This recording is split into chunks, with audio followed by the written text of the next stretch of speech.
ನಮ್ಮೆಲ್ಲರ ಹಿಂದೂ ಸಂಪ್ರದಾಯದಂತೆ ಗಂಗಾ ಮಾತೆಯನ್ನ ಪೂಜಿಸತಕ್ಕಂಥ ಒಂದು ಬಾಗಿನ ಅರ್ಪಿಸೋದ್ರ ಮೂಲಕ ನಡೀತಕ್ಕಂಥ ಒಂದು ವಿಧಾನ. ಅದನ್ನ ಸ್ವಲ್ಪ ತಡ ಆಗಿದೆ ಅಂತೇಳಿ ನಾನು ಕೂಡ ಅನ್ಕೊಂಡಿದ್ದೇನೆ. ಅದು ಬೇರೆ ಬೇರೆ ಕಾರಣಗಳಿದಾವೆ. ಆದರೂ ಕೂಡ ಇವತ್ತು ಬಹಳ ಎಲ್ಲ ಭಕ್ತಿಯಿಂದ ಈ ಭಾಗದ ಎಲ್ಲ ಜನಪ್ರತಿನಿಧಿಗಳ ಸಮ್ಮುಖದಲ್ಲಿ, ಇತರ ಮುಖಂಡಗಳ ಸಮ್ಮುಖದಲ್ಲಿ ಇವತ್ತು ಗಂಗಾ ಪೂಜೆಯನ್ನ ಬಾಗಿನ ಅರ್ಪಿಸೋದ್ರ ಮೂಲಕ ಇವತ್ತು ನಾವು ನೆರವೇರಿಸಿದ್ದೇವೆ.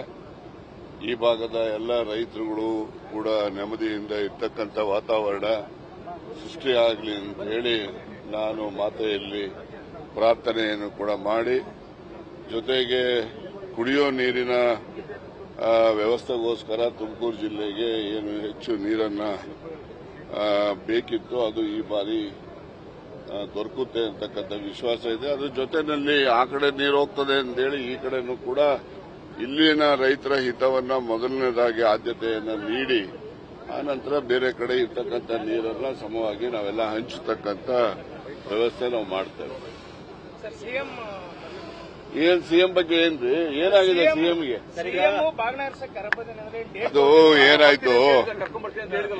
ಎಸ್ ಹೇಳಿದ್ದೆ ನಾನು. ಅವರಿಗೆ ಮನವಿ ಕೂಡ ಮಾಡಿದ್ದೆ.